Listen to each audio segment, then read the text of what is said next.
ready to start here just in a few moments. We'll play another 30-second spot before we get started here tonight at Mike Carter Field. You're watching Tyler ISD Athletics presented by Wagner Cadillac. To Kelly Community Federal Credit Union, serving Smith County families for over 60 years. Whether you live, work, or worship here, we are your local financial partner, offering personalized banking solutions from savings and checking accounts to auto loans, mortgages, and investments. We're committed to helping you achieve your financial goals with competitive rates and convenient services that make it easy. Experience banking locally with us at Kelly Community, where we care for you like.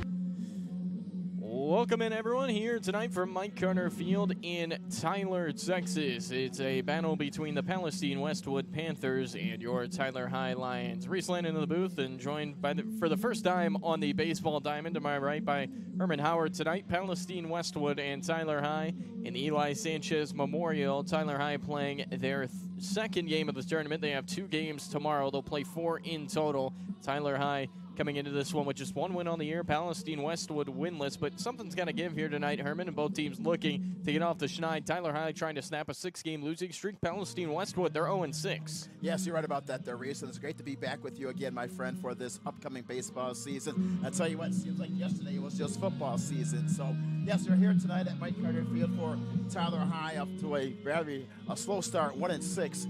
In this young campaign, but it's still early in the season, Reese, and for the Lions, they have plenty of time to make that up, and a great way to do this tonight against this Westwood squad. They have struggled out of the gate. They are 0-6, as you mentioned, in the year. So, as we talked about off here before this broadcast, is that something has to give tonight on this Friday, and a great way for Tyler High to get off this schneid with a win against Westwood, a team they have not won all season long. Well, Westwood, as you mentioned, 0-6 coming in, so it's an uphill battle for them. Tyler High, they're going to send Adrian Alvarado to the mound there. College-bound ace on the bump. Alvarado so far this year, an ERA a touch above 6. Alvarado doing work here against a Westwood lineup that has not had much success offensively at all in this tournament. They've played 3 games so far, and they've been run-rolled every game. So it hasn't gone according to plan for the Panthers, and they've got to figure it out here tonight. Again, we have an hour and 45 time limit with it being tournament play, so I think runs early are definitely at a premium because we could see, Westwood, let's call it as it is, they're almost out of pitching entirely. So runs earlier, especially at a premium, given that walks and sloppy baseball could come into play later in this one. Yes, absolutely. And for Tyler High, they just have to play sound, fundamental baseball with good pitching, defense, and also timely hitting. And since, as you said, it's a 1 hour and 45-minute time limit in this game, the first several innings, Reese, has to be very critical for the Lions at Mike Carter Field on this Friday night. Yeah, beautiful facility here in Tyler. Let's run you through the lineup, Herman. How about you run us through the Tyler High lineup, 1 through 9? Yeah, sure, absolutely, Reese. So we have Pierce, he will lead it off. He is the catcher. De Leon is the shortstop, will bat second. Alvarado, the pitcher, will hit third. That's unusual for the pitcher to hit so high in the lineup. Usually your number 3 hitter is the best hitter on the team. Hall is the DH. He'll bat in the cleanup spot for Tyler High. Portley is the center fielder. He'll hit 5th. Perez, the third baseman, will bat 6th. And the first baseman is Zabalata. He will hit 7th. And Higuera, if I'm pronouncing that correctly, Higuera, yes. He is the left fielder, will bat 8th. And Velasquez, if I'm pronouncing that correctly there, Reese, he's the second baseman and will bat 9th for Tyler High. Well, you'll get the names right as we go on eventually. Felipe Velasquez. Yes. There we go. Well, game one for you, that is perfectly okay. Taking notes like a student there. Yeah, exactly. But Felipe Velasquez rounds out the Tyler High lineup. Those are their 9. On the other side for Palestine Westwood, their leadoff hitter is Preston Schultz, the center fielder, followed by the shortstop, Nick Arolza. Braden Barron, the catcher, hits in the 3 spot. Myron Melton, the first baseman, cleans up. Avery Munoz, the third baseman, bats 5th. Terrell Walzer, the second baseman, hits in the 6th spot. Josh Malone, he bats 7th.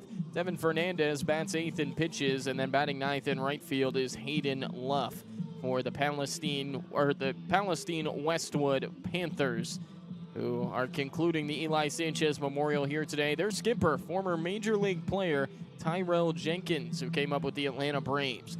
We're We're going to send it to about a 2-minute break before we get this one started here from Mike Carter Field. 7 o'clock start time has been pushed back just a little bit. We'll have first pitch about 7:10 p.m. You're watching Tyler ISD Athletics presented by Wagner Cadillac.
back here from Mike Carter Field as we will have some more pregame festivities on the field. The Eli Sanchez Memorial to honor fallen Lion Eli Sanchez as his family will come out to the mound. Yesterday, his family throwing a first pitch to kick off the newly named Eli Sanchez Memorial. The former Tyler High Lion Eli Sanchez, forever in our hearts, number 4, as DeMarcus Pierce is going to present them with the ball at the mound. And we'll have a first pitch from Eli's father, but we'll take a moment here of booth silence and watch this first pitch from Eli Sanchez's father to DeMarcus Pierce.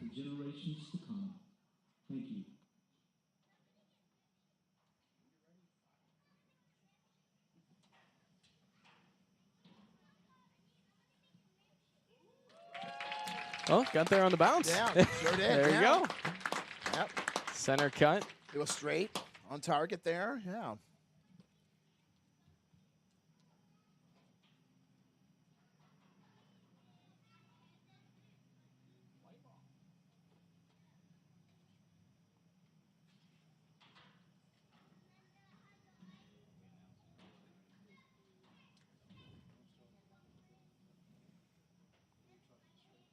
That's a wonderful gesture, Reese, and also a outstanding way to begin this ball game in honor and memory. Palestine, Westwood, and Tyler High as Eli Sanchez's mother and father out onto the field. Former Lion, great baseball player, and from everything you hear, an even better human being. Yep. Gone way too soon, but this tournament, now named the Eli Sanchez Memorial, will live on forever and continue his name and his legacy.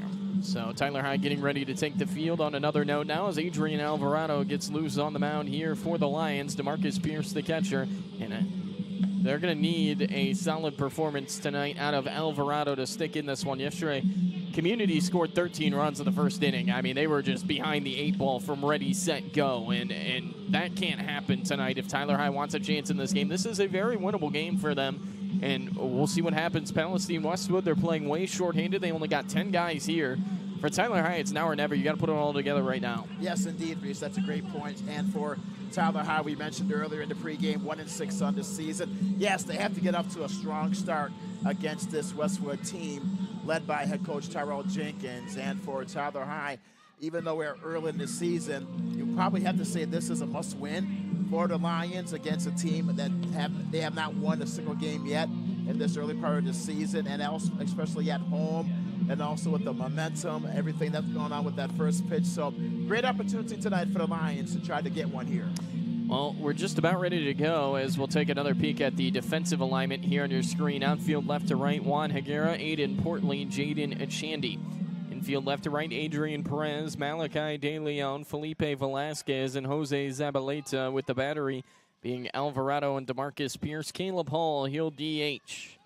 So here we go, the final game of day 2 at the Eli Sanchez Memorial. The Panthers of Westwood, the Lions of Tyler. Let's play. Left-handed hitting Preston Choate will step in and start things off for the Panthers. Alvarado through the motions, wheeling and dealing. First pitch is fouled off. Strike one. Well, Herman, this is your first time to Mike Carter Field as that foul ball just barely stays in the park. I hope you parked a decent amount away from the field. Yeah. Because foul balls will go flying back there. Yeah, you're right about that there, Reese. I did park on the right-hand side down the right field line. That's a pretty safe spot. Side. So, yeah, it's a good spot right behind the bleachers there. 0-1 here on Preston Choate, the center fielder. He's a senior. Long walk through here for Alvarado as that one misses away. 1 ball, 1 strike.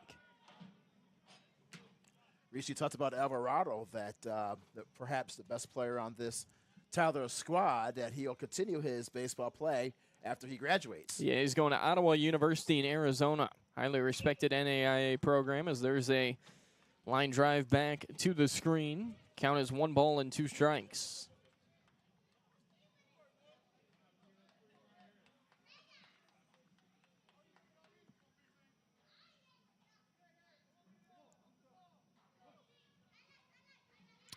One-two pitch on the way. Swing and a miss. Back toward the breaking ball that time. Choate swings through it. 1 out. Good pitch there by Alvarado with that off-speed pitch away from the strike zone. And the batter went for it, and for the first out. That's a big one there for Tyler High and Alvarado. You want to try to get a 1-2-3 frame and then quickly get on offense. Well, you didn't get an out yesterday in the first inning until the 8th batter of the inning. So already we're right in the right direction. So here's a line drive just foul down the first base line from Nick Arolza.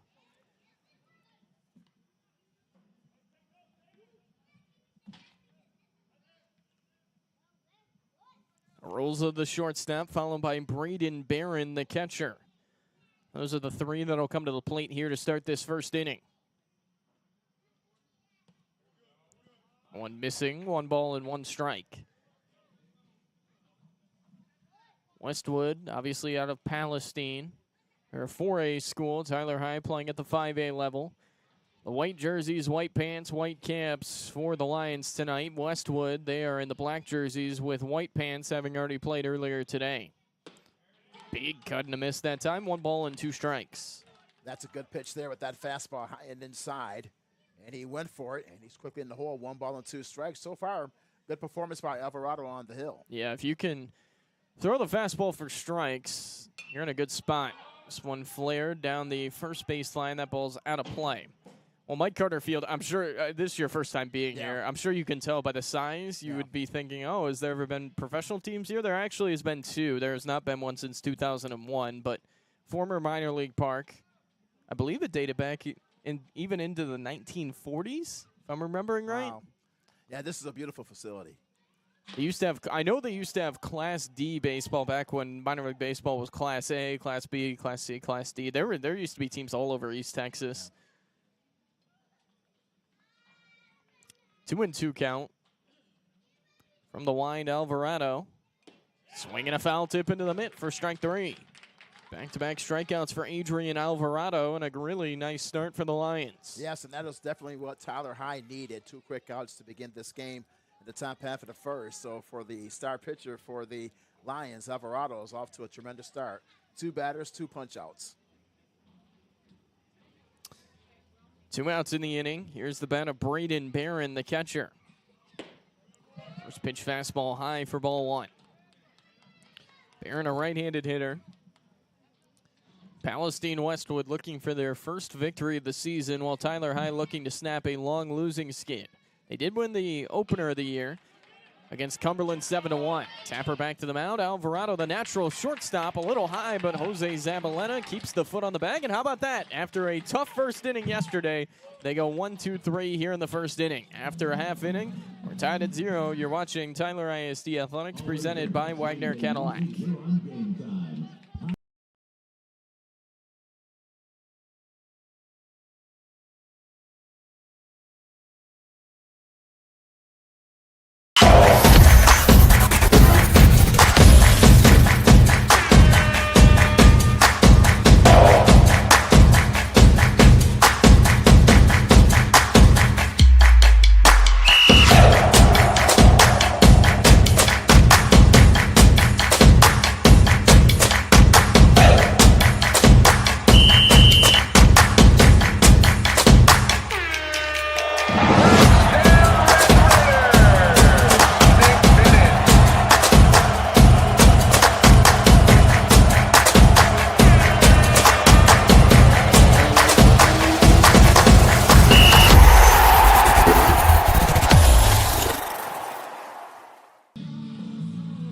Back here from Tyler High's Mike Carter Field here on the north side of the Rose City. 0-0 after a half inning. Westwood going down quietly as their starting pitcher and Devin Fernandez out to the mound, and we're ready to get rocking and rolling. We'll take another peek at the Tyler High starting lineup. Yes, sir, indeed. Race 6 again once again. Leading now for Tyler High, Pierce will be the catcher. He will bat in the leadoff spot. De Leon, the shortstop, bats second. Alvarado, who had 2 punch-outs in that top half of the first, bats third, the pitcher. Hall will hit the cleanup spot, is the designated hitter. Portley, the center fielder, bats fifth. The third baseman, Perez, hits sixth. Zabaleta, the first baseman, bats seventh. Hilgarado, the left fielder, hits eighth, and Valdez is the second baseman who will bat ninth for Tyler High. And that was a pretty good frame there for for Tyler High on the defense. 2 strikeouts, and Byron, he hit into a 1-3 to retire the side. So you mentioned, Reese, that for Tyler High is that they have to get up to a good start, and the defense did a great job there in that top half of the first. Well, we're about ready to go. I mentioned earlier, Westwood, they are tapped out in the pitching department, to say the least. I mean, they have really had to use some arms. This is their 4th game in about 30 hours, and they already didn't have a lot of pitching before that. It's even less now. So the guy who played second in Game 1, Devin Fernandez, is out on the mound. We'll see what he has against Tyler High, who only had 1 hit yesterday in 3 innings in that 18-0 Mercy Rule defeat. Fernandez taking his time, certainly, to warm up. DeMarcus Pierce will be the first in the order to hit him. Pierce was hitting .400 going into yesterday. He only got 1 at-bat yesterday. Well, Reese, you did mention about the weather earlier today in the Tyler area. Great day for baseball. Beautiful. Great night for baseball. Game time temperature at 62 degrees. And by 9 o'clock, you will dip down to about 56. So that's great weather for Tyler, especially in the late part of February. And I can't believe it that tomorrow will be March the first 1st? day. Yes, unbelievable. Incredible. February has gone by in an eyelash, it feels like. I mean, 28 days, obviously the shortest month, but it has been a very quick month. March 1st is tomorrow. Looks like Fernandez is just about done warming up. He might have one more in him. No, there's the throwdown. So we're about ready to get started as DeMarcus Pierce will walk to the plate. And Tyler High will look to put the pressure on the Panthers here early.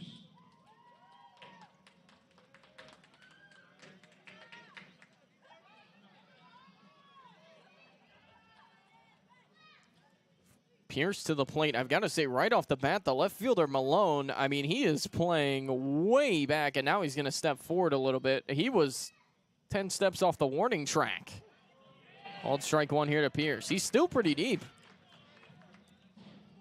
Sure is. Maybe he's expecting that Pierce will hit it towards that side, deep in left field, in anticipation there. There's ball 1 to Pierce. Well, the fences here, certainly, it's not your typical high school park with short fences and not tall fences either. It goes about 320 down the lines. Here's a ground ball hit hard down to third and right through the wickets of Munoz. Taking the turn is Pierce. He's going to go for 2. DeMarcus Pierce. He is out at second base. A close play, but Pierce is nabbed. That's a good throw there, but unfortunately, yes, Pierce goes out at second base. We'll see how that will be ruled, because that just went right through the legs of the third baseman Munoz down the left field line, so it'll be ruled as an error. Yeah, I believe E5. E5, but give Munoz some credit because he picked the ball up and still threw Pierce out at second. Pierce did take a way wide turnaround first, and that might have cost him a step or two. Malachi De Leon watches ball 1. De Leon, he'll see time all over the place. A true utility. Plays 3 spots in the infield. At shortstop here tonight, and he's got a base hit back through the middle. 1 out knock for Malachi, who's aboard. Nice hit there by De Leon. He just slices that baseball right up the middle there, Reese. So for the Lions, they collect their first official of the game in this bottom half of the first. So for the Tyler High offense, off to a pretty good start. So now it's Adrian Alvarado. Usually plays shortstop, but he's pitching here tonight. 1 on, 1 out. We'll see if De Leon tries to make a move. That one nearly thrown away.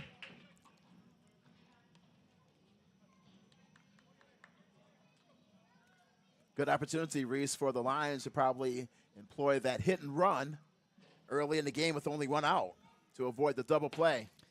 1 up and into Alvarado. Yeah, we'll see how aggressive Seth Gibson is tonight. I would think he's going to be about as free and aggressive as you can after obviously only having 1 hit yesterday. Yeah.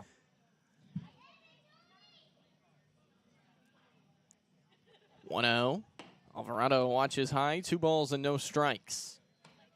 Alvarado was hitting .500 going into yesterday. That's the guy who can swing the stick. Third baseman in Munoz down at third base is pretty tight. That one bouncing in there. It's now gone 3 balls and no strikes. Alvarado way ahead. Caleb Hull is on deck.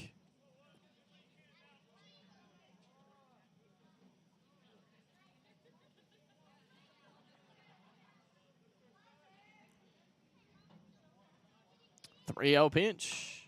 Alvarado's hacking, but he was off it as that ball fouled back into the seats.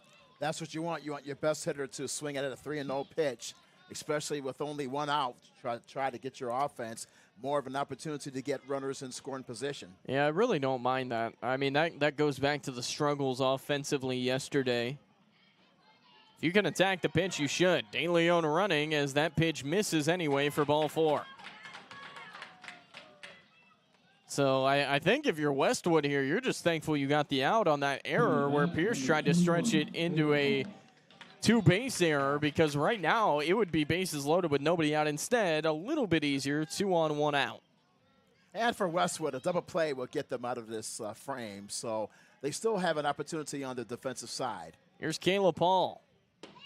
First pitch upstairs, ball 1. Well, Hall will swing and miss some, and certainly he'll roll over on some, but when he can get into one, you don't even have to see it. You can just hear it. I mean, this guy can really spray the ball when he gets into it. And he also has good size there as well. Yeah, he is imposing at the plate. Breaking ball misses down and in, and pitcher-catcher are going to talk for a second here in Barron and Fernandez. And if you're Caleb Hall here, 2-0, you might get something right down the chute. Yes, especially a fastball right up the middle. Maybe he could pull it down to that right side. Especially with good runners on bases, perhaps they could both score. Well, Tyrell Jenkins is now out of the dugout and on his way to the mound. Fernandez will talk it over with Jenkins as well as the whole infield. So take a break here for a second. Aiden Portley would be next in the order, and then Adrian Perez. Seth Gibson down there at third base is just telling us, guys, we got to find a way to get a run on the board. Let's score early. Let's play with the lead. And also, I think, Reese, they also need the confidence as well, the confidence level for the Lions, especially after what happened yesterday, losing by the score was mentioned 18-0 yesterday. And, yeah, they just need confidence right now. And they have that momentum with runners on first and second, only one out. Great opportunity for Tyler High here in this bottom half of the first. 2 balls and no strikes is the count. Back in comes Hall. I would think if this ball's in the strike zone, he's going to be swinging. Yes. 2-0 pitch. He's not, because that one bounces in there. De Leon takes off and no throw. Good heads-up move by De Leon to advance to third. On the backside, Alvarado goes to second. That's a little pitch there by Hernandez, and the catcher there couldn't retrieve that baseball there, which rolls to his left, which allows the runners to advance, and they have both of the runners, Reese, quickly in scoring position with only one out. 3-0 as Hall watches ball 4, and the Lions have loaded the bases. And that's the second walk issued by Fernandez, so he has struggled out of the gate in this last half of the first. Well, here's Aiden Portley. You'd love to find a way for him to get into one here and give the Lions the lead. Portley thought about swinging, held off, but it's called strike 1. And I don't think Seth Gibson down there in the third base coach's box was the biggest fan of that call. Yeah, it seemed like that was just a little bit outside of the plate there with that off speed. The outfield is playing deep here for Westwood. Portley watches the call and strike. That's a good spot for it. Now he's behind 0-2. That's his best pitch so far in the game there, Yeah. Reese, with that fastball. Catches the outside corner. Well done there by Fernandez. Portley's got to defend here, down 0-2. Swing and a miss. Actually a foul tip that time into the mitt. Portley is down on strikes in just 3 pitches. That's about as good as it gets for a get-back batter. That's a big out there by Fernandez, and that pitch was a little bit outside of the strike zone there, Reese. But Portley, he went for it, and the result, he's out, and there are 2 outs in this frame. So here's Adrian Perez, 2 away in the inning, squaring to bunt, and he does bunt, but he bunts foul. Interesting, with the bases loaded and 2 outs, you have a force out anywhere, so you're having to bunt for the hit.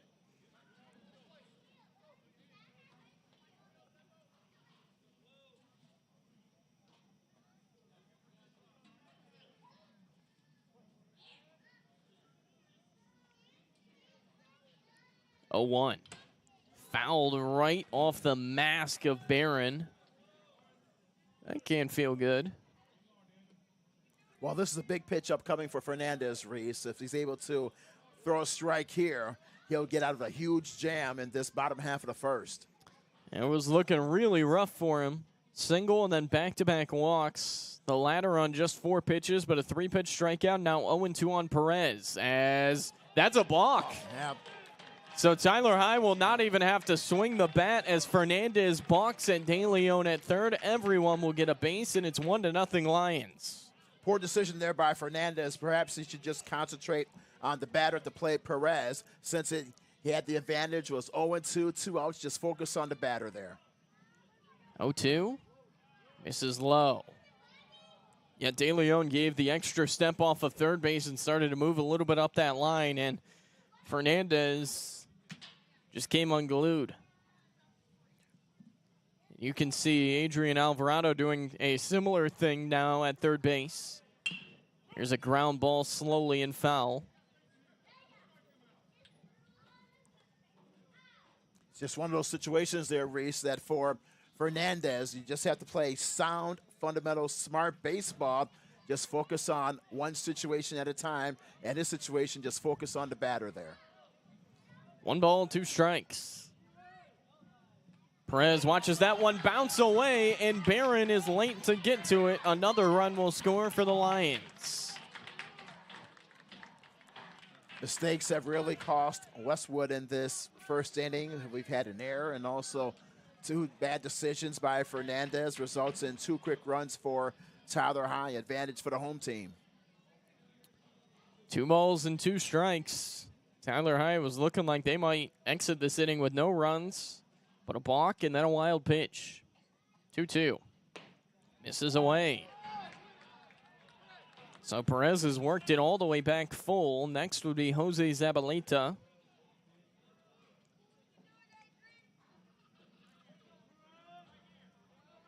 Perez standing in, choking way up on that bat. 3-2. Bounces in there, ball 4. Third walk of the inning. Perez is aboard at first base, so now it's runners on the corners. 2 outs, and here's Jose Zabaleta.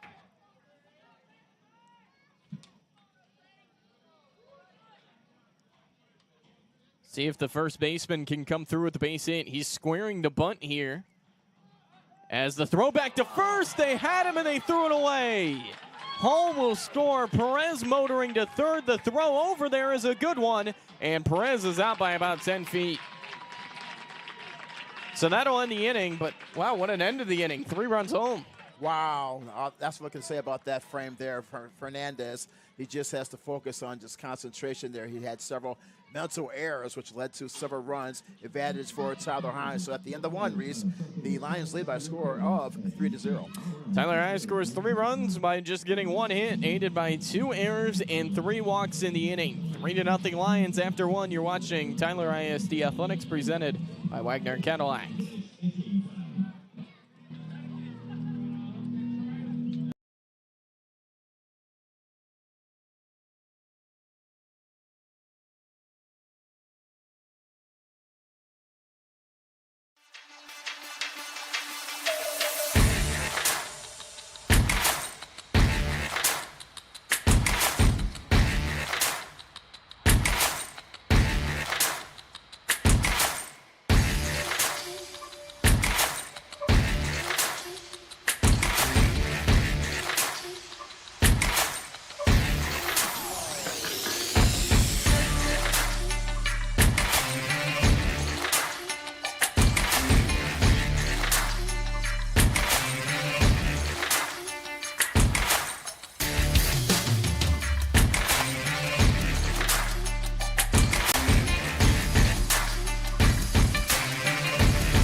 Top 2 here for Mike Cutter.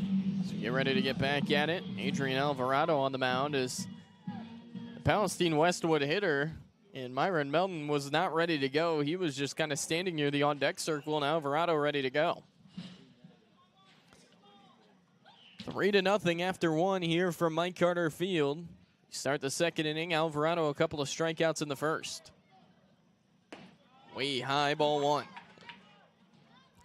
Well, race for Westwood, they just have to regroup. They're back on offense in this top half of the second. They made some mental mistakes in that last half of the first, which resulted in 3 big runs for Tyler Hines. So we'll see how the Panthers were able to regroup on offense against Alvarado, who retired all 3 batters in that top half of the first. Alvarado going to work here against the middle of the order. 4, 5, 6. Melton, Munoz, and then Walzer.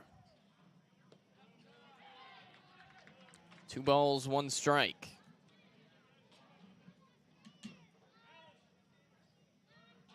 It's certainly gotten chillier, I can tell you that, at least from the window side. You got the quarter zip on, so you're nice and toasty. Ground ball just past the glove of the lunging Perez into left field. That's a base hit. Huge turn for Melton, who will have to scramble back into the bag. Leadoff single here for Westwood in the second. That's a big hit there for Melton and also for Westwood. They needed to spark an offense, and Melton just rips that one down to third baseline past Perez, down the left field line. And for the Panthers of Westwood, they collect hit number 1 in the game. 1 on, none out now for Avery Munoz. Munoz standing in here from the right side. Alvarado, a long pause. First pitch, outside, ball 1.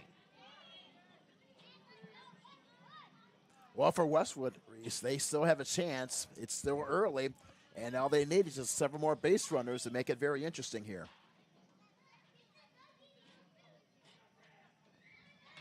1-0 is fouled straight back.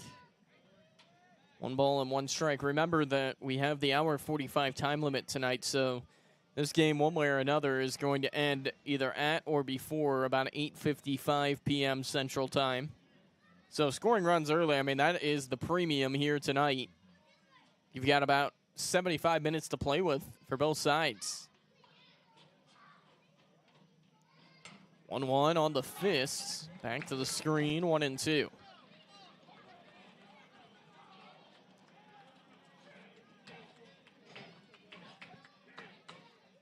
Getting to our baseball trivia in the bottom of this first inning. I know you haven't experienced that yet. Most of this booth hasn't. I know Barry Tilley to my right has a time or two. I try to keep it somewhat easy, but still hard. Like, I'm not going to throw you just absolute random ones, but we'll touch your knowledge a little bit. It's always a learning experience there, Reese, right? Yep. As there's a called strike 3 over the outside corner. Alvarado punches out Munoz. 1 out. And for Alvarado, that's his 3rd K of the game. So in the 5 batters he has faced, 3 out of the 5 have been punch out. So well done by Alvarado. Got that one looking. Now here's Terrell Walzer, the second baseman.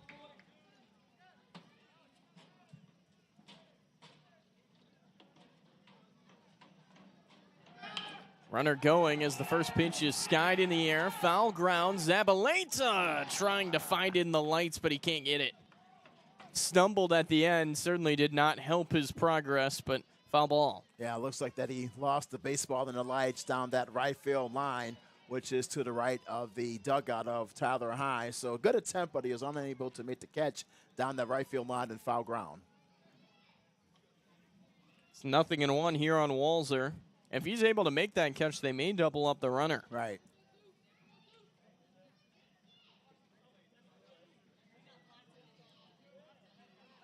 Throw back to the bag.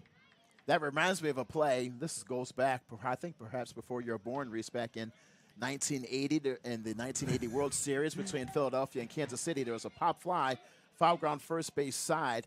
The catcher of the Phillies, I think his name was Diaz, he almost had the catch, but the baseball just drops from his mitt, and Pete Rose is there to make the catch. Here's a beauty of a bunt, but it just rolls foul. Yes, that was in the 1980 World Series when Pete Rose, he was playing first base pop fly, foul ground first base side. Diaz, the catcher, he dropped it, and then Rose was right there, Johnny in the spot. He made the catch right in front of Diaz, and that was one of the big plays in that World Series. So it's just a great example that you have to be alert in baseball at all times. The young fans could look that up on YouTube. 1980 World Series, Pete Rose. I could tell you I was actually born 21 years after that Yes, happened. absolutely, yes. I was an 01 baby. Yes. Here's a fly ball, short right center field, long run, and running it down is Jaden Echandy for out number 2. Nice break on that. I thought that was going to fall in. Yeah, it's good speed, and he's able to make the catch in shallow right field. Calls out the other players, calls them off, and makes the catch in shallow right field for the out. 9 unassisted on the play for the Lions defense. Well done.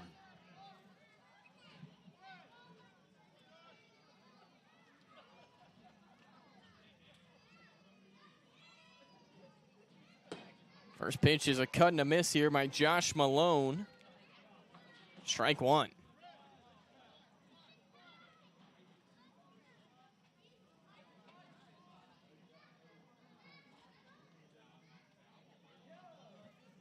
A 1 pitch, misses inside, runner going. The throw is a laser from Pearson. They got him.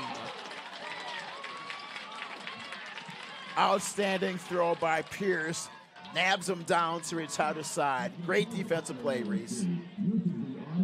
You look back at that replay, DeMarcus Pierce with the cannon to second to get him. That'll end this top of the second inning for Westwood. A leadoff hit, nothing more. Off to the bottom of the second, you're watching Tyler ISD Athletics presented by Wagner Cadillac.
Welcome back as we get ready to start the bottom of the second inning.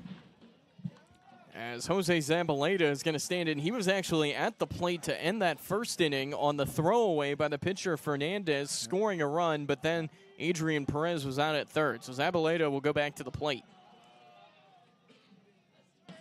First pitch is down the can for ball one, or rather strike 1. It's a good chance for him now to start with a clean slate in this bottom half of the second with the bases clean. Waiting on the 0-1 pitch. Zabaleta watches that one bounce in there. All right, let's get into trivia. There's 3 MLB teams that have never had an MVP. 2 of them are recent expansion teams. I'm talking about the 90s, which were as there's a swing and a miss.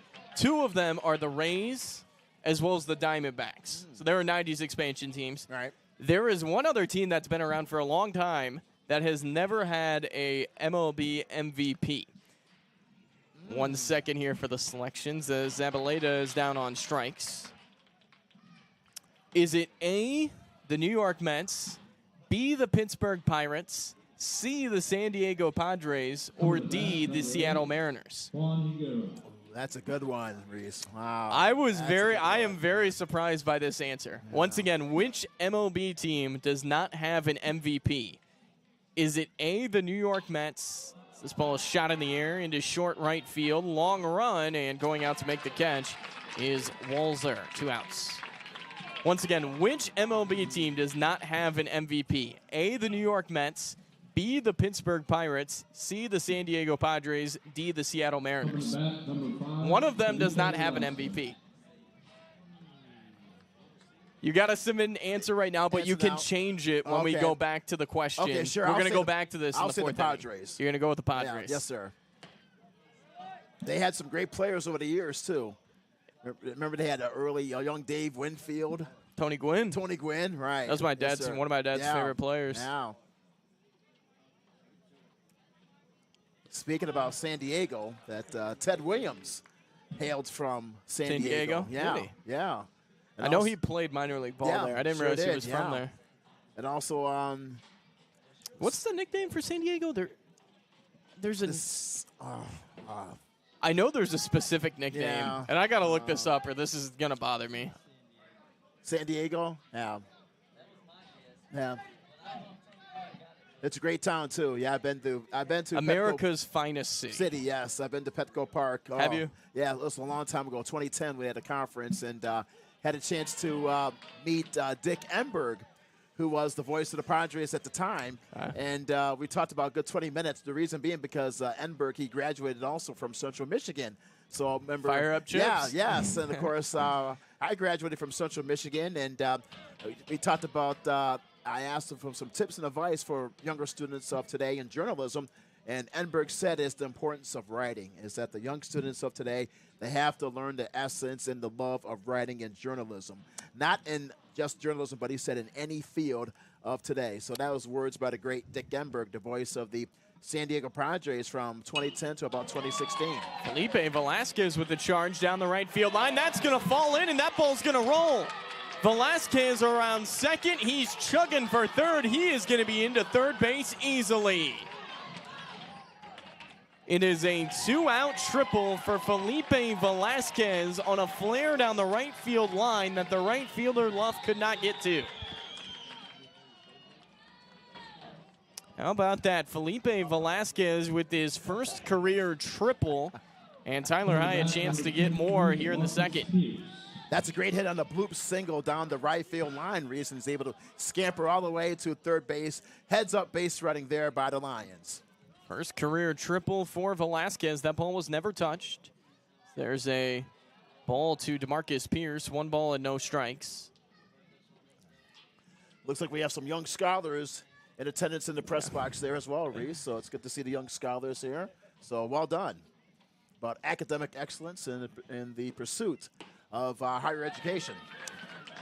There's a foul tip by Pierce. 1 ball and 1 strike. Tyler High looking to add here in the second inning. They got 3 on the board in the first.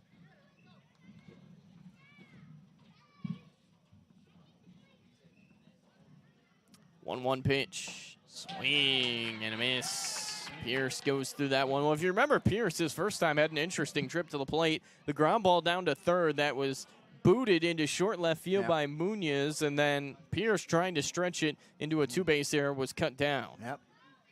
Pierce choking way up here, 1-2.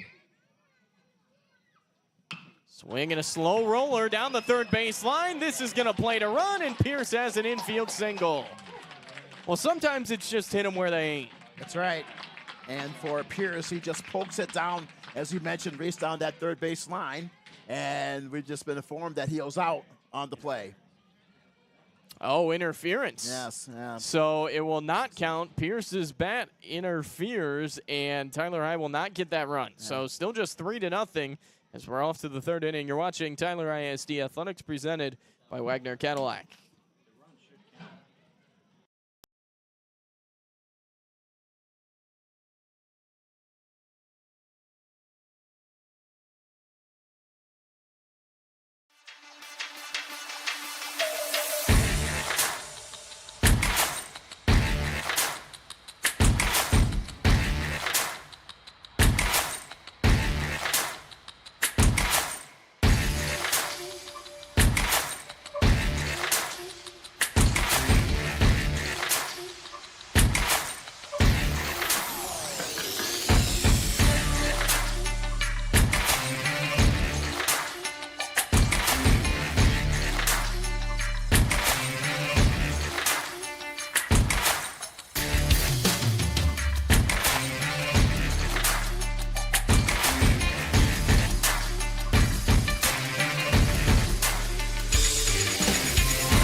start the top of the third inning here. It was, after a long delay, umpires converging, it was ruled an out at the plate. So Pierce, no credit for a hit or an RBI, and it's just 3-0. Bottom of the order here, due up for Westwood.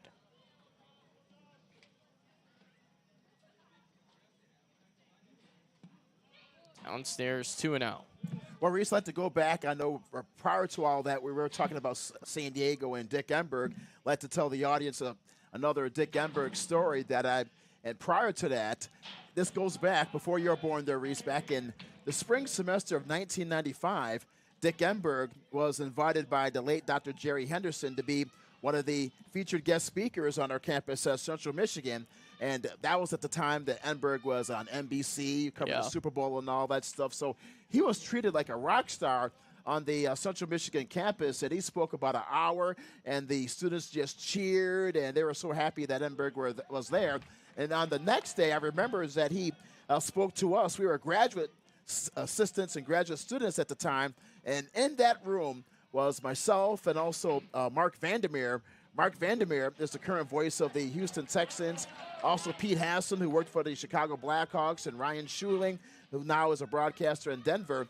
And what Dick Enberg said, I remember even to this day, after this pitch there, he walked, Reese, is that talked about the essence of broadcasting and the importance of preparation, because people outside, as you know, Reese, you've been a broadcaster for many great years, people outside of the industry that think that you just walk right up to the microphone and just start speaking. But it takes a lot of research, a lot of preparation prior to going to the broadcast. And another note about Dick Enberg is that he had a PhD in education. And one of the reasons that he was the voice of the Rams back in the 1960s is because he got in as a part-time broadcaster, and also he was a teacher in Los Angeles, and that is why he was hired, because his wife was in education. How about that? Look at the pickoff. Yes. Right at the end there. Picked off first base is Josh Malone. So another base running miscue for Westwood, who was thrown out stealing, and now Malone is picked off. Great play by Alvarado with that fine throw, and that's quickly one out in this top half of the third. So the base is empty now for the pitcher, and Fernandez watches a cold strike. Yeah, I think my biggest culture shock, especially going to college, my freshman year at Bowling Green in 2019. Yeah. I didn't prep at all. I did some high school broadcasting. I did like zero. Yeah. I mean, like almost. Like I had the rosters. Yeah. If a kid was committed somewhere, I knew. Yeah. But I walked in and I thought I was the greatest thing ever. I thought I was going to be the major leagues at 21 years old, and I realized very quickly that's not exactly how this profession works. Maybe one day I'll get there. I think my life goal is to do probably just one game up there. No, like not even a full season. If I can do one game in the major leagues, I'd be complete. You'll get there, Reese. You're a fine young broadcaster, sir. I'm trying. That's what they pay me. That's what they pay me to do.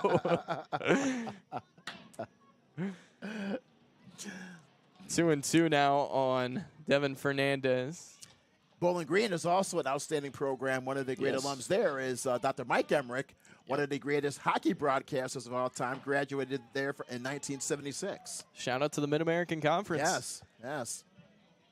Everybody, I mean, Syracuse and Arizona State and those schools get the love, and for obvious reasons, but they have some nice little schools up tucked away in the little old Mid-American Conference. Yes, indeed. Western Michigan, Eastern Michigan, yes. Akron, yes. Now UB, University of Buffalo, indeed. There's ball four and a walk. Well, I don't know if you saw, Northern Illinois is going to the Mountain West for football. But they're going to the Horizon League for all their sport. It doesn't make any sense to me why they would do that, because they just downgrade all of their sports and football gets a slight upgrade. Right. Yep. Nothing beats midweek action, in my opinion. Yeah, absolutely. You're right about that. I remember calling many games in the MAC conference at Central Michigan. Those were the days. They have the midweeks back then? Yearly games? Well, not back then, but I remember us calling those games at Kelly Short Stadium on Saturdays. We had the pregame show and all that stuff down below or before the field. Outstanding. Great football up there in Michigan, as you know there, Reese. Nice and cold, too. Yes. Nice and cold in Mount Pleasant. Half swing, I think he went. Left, did he go? 0-2. Yeah. No appeal needed. Yeah, tried to get out of the way, but in the process, took a half hack. Fernandez at first on the walk. 0-2 here on the right fielder, Hayden Luff. Another throw back to the bag.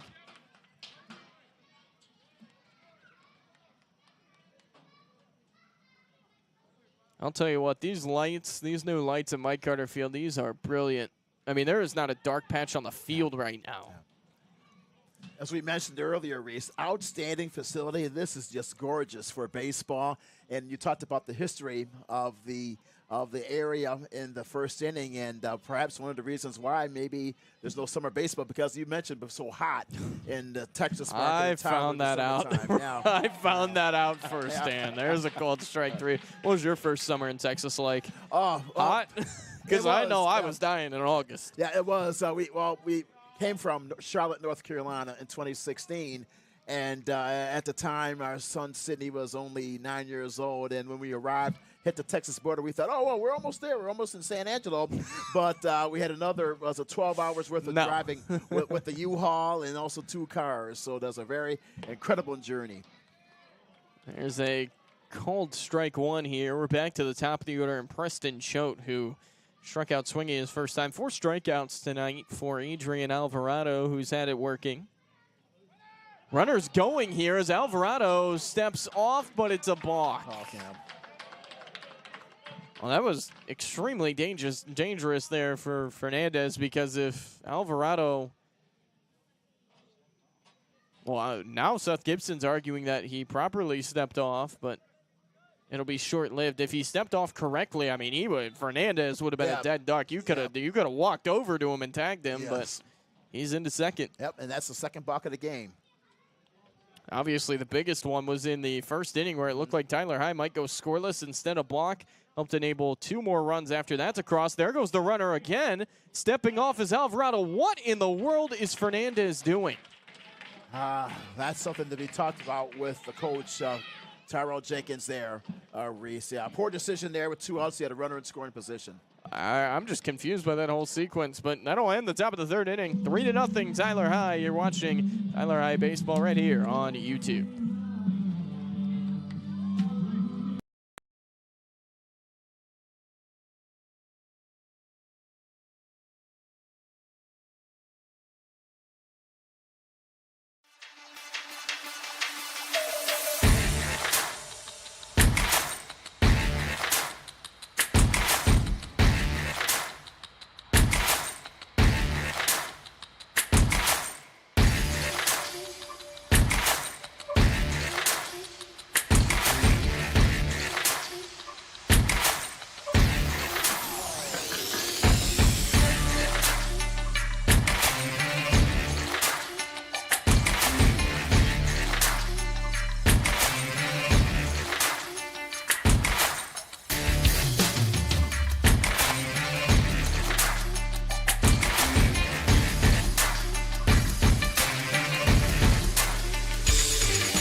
Back here as we get ready to start the bottom of the 3rd inning on only what I could describe as a bizarre play and a couple of bizarre plays to end that top of the 3rd inning, where the starting pitcher in Devin Fernandez just took off for second. He gets the balk called, then takes off for 3rd, and he's thrown out by 20 feet. I don't know what to say. I don't think I've ever seen that before. Yeah, especially with 2 outs and Fernandez was in scoring position.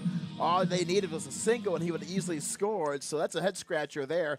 And he also made some key mistakes in that bottom half of the first, which led to 3 runs by Tyler High. So hopefully for Fernandez that perhaps he could just regroup himself. Hopefully he had a conversation with Coach Jenkins at the break, and that he'll settle down and just play sound fundamental baseball. So he made some key mental errors in this game.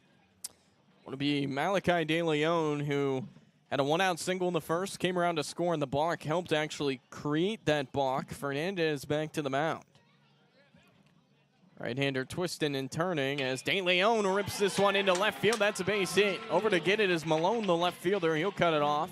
Big turn, but no advance there for De Leon, who attacks the first pitch. Yes, a nice swing by De Leon. He rips that one into left field. He is 2 for 2 in the game, and as you mentioned, Reese, he has scored a run, so he is perfect from the plate in tonight's game. I mean, that's a good rip. I mean, you're seeing the first pitch of the entire inning, and you're not messing around. I mean, that's what you need to do.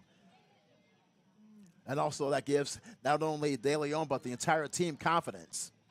De Leon running here, first pitch. A good throw to second base. De Leon just beats the tag. That was a really good throw by the catcher in Barron. Yes, but De Leon, he's so fast. He's able to dive into second base with that head-first dive with his fingers on the second base bag. So a nice steal by De Leon, and quickly for Tyler High, they have a runner in scoring position right off the bat. Nobody out as, ooh, what a stab by Barron. Had to reach way up and away while fading away, losing his balance, and it's 1-1. This is a key frame for Fernandez. Yes. Reese. We'll see if he's able to stay in the game. He struggled in that bottom half of first, and we mentioned with the huge running error on the base paths moments ago. Spinning a throwback. This one's big for Tyler High as well. They only won one game last year. I mean, it's just what happened. They won one game last year. Tonight, it might not seem like a lot, but a second win of the year, you double your win total before you get into district play. Yes. I mean, that's a big feat. Yep. There's one that misses away, 2-1. Seth Gibson in his third year. A rebuild job. I mean, you had to give him some time to work some of his guys into the program, and he's done a good job developing a lot of these kids who, some of them didn't even play baseball before high school. So it's a process, but he's doing a good job with what he has right now, and you can see the steps forward. Adrian Alvarado obviously going off to the college level next year. That's a big deal. And also, of all the sports, Reese, baseball is probably the hardest to learn and also to adapt. Pick up in high school for the first time, in comparison to the other sports as well. It's so difficult with the speed and the timing of the game. Because if you're a good athlete, there's a called strike. If you're a good athlete, you might be able to pick up a basketball and at least be decent at it right away. You might be able to pick up a football and be decent at it right away. Baseball's not like that. Yes. There's a reason if LeBron James stepped into the batter's box, he probably would not do very well. And we know that from what Michael Jordan did back in the 1990s. Ground ball left side. This is going to be a tough play. Deflected by Munoz at third. It's over to the shortstop in Arolza, whose throw is late. And that'll be a hit. A slow infield single for Adrian Alvarado, and it's runners on the corners. But that's a good throw by the shortstop. Arolza deep in the shortstop hole. He fires over first, not in time, but that was a good play as he backhands the baseball to his right, deep in that shortstop hole. Here's Caleb Hall, who walked and scored his first time. We talked about the size for Hall. Yeah. Boy, he's a very imposing figure down there as he stands deep in the box from the right side. You're not really going to be able to cheat him away. Long arms. Squaring to bunt as the throw's back to first. Alvarado takes off. He's in there safely. De Leon scrambling back, and De Leon's out. Got a little bit too over-aggressive, and Malachi De Leon is cut down first to third. Good defense there by Westwood. Able to get out the lead runner, De Leon, at third base. So for Tyler High, with Alvarado at second base with one out in this last half of the third, up by 3. It was the right idea, but De Leon really thought the throw was going to second, and he took a couple too many steps off the bag and couldn't get back in time. All with the pop-up. Foul ground, first base side. It's playable and caught by Melton. Alvarado's going to tag. Alvarado is out.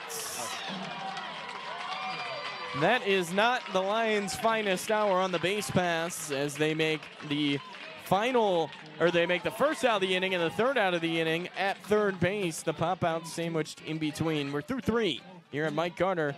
It's 3-0 Tyler High. You're watching Tyler High Baseball right here, presented by Wagner Cadillac.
here from Mike Carter Field in the Rose City. Getting ready to start the top of the fourth inning. Your score, it is Tyler High 3 and Palestine Westwood none. Back here, Reese Lane and Herman Howard for the top of the fourth inning, and the top of the order coming to the plate for the Westwood Panthers. Well, Reese, when you think about it, even though the score is only 3-0, this has been kind of a wild game when you think about it on both sides. So it's still anybody's game at this moment as we head into the top half of the fourth. So for Westwood, they still have a good opportunity to climb back into this one. This ball's hit well into left center field. Long run, Portley, and he won't get it. Picks it up in left center field, firing back into the infield, but it is a leadoff double that drops into the gap for Preston Choate. Just when we mentioned it, Reese, a leadoff double into left center field, and quickly, all of a sudden, the Panthers have a runner in score position to begin this top half of the fourth. So they still have a striking chance with their lead hitters now coming up to play at the top of their lineup. Yeah, it's been a lot of bad base running. It's been pretty good defense overall. You had the 2 errors by Westwood in that first inning, but it's been clean besides that. But it's really, both sides have ran into some outs. We'll see if Alvarado can work around the leadoff double. As on the fists here, popping it right back towards us and onto the netting. Foul ball from Nick Arolza.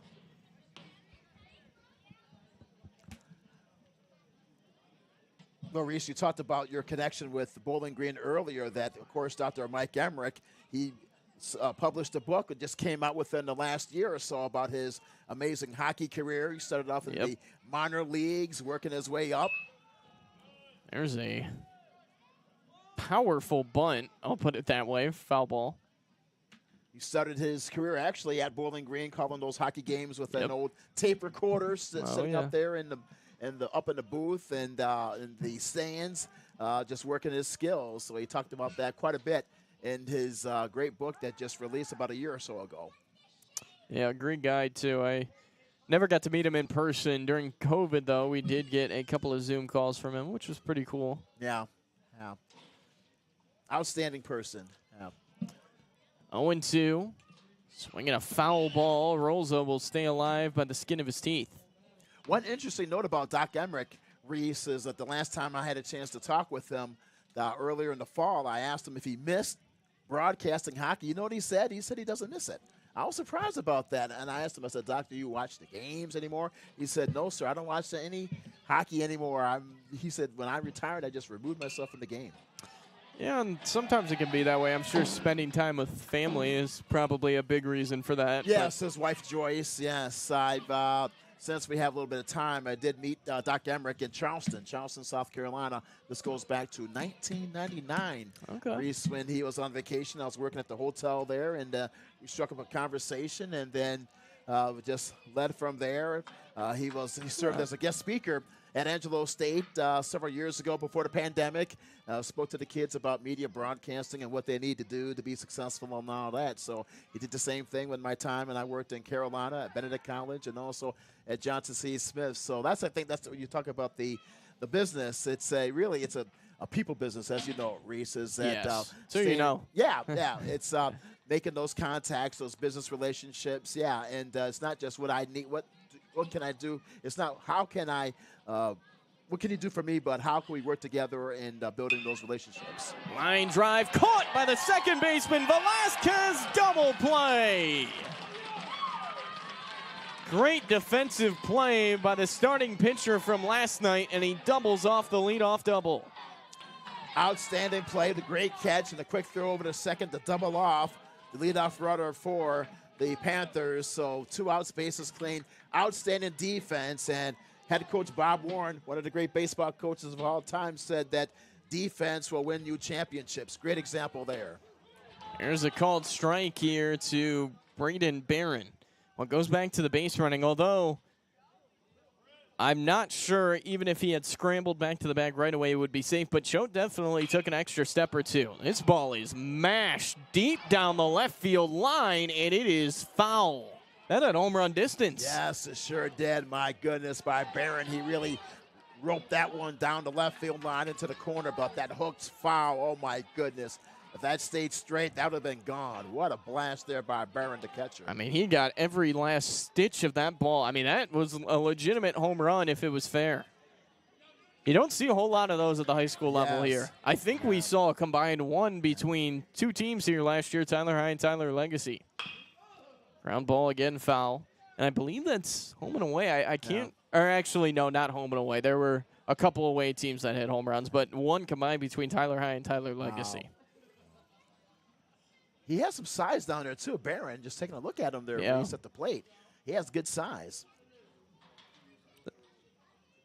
0-2, and it got it. Not what Alvarado wanted to do that time, and a 2-out hit by pitch will extend the inning for Myron Melton.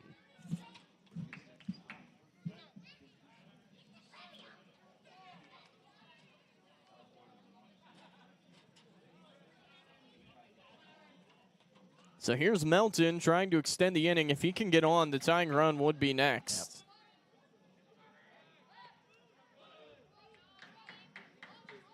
Maybe this is another situation, Reese, for Alvarado, since you have 2 outs, only the runner on first base. We don't know the speed of Barron. Just focus on the batter, Melton, in this situation, try to get the out.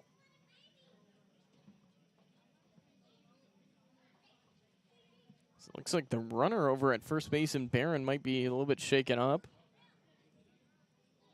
Yeah, it looks like he's moving his left arm there, so we hope he's okay there at first base.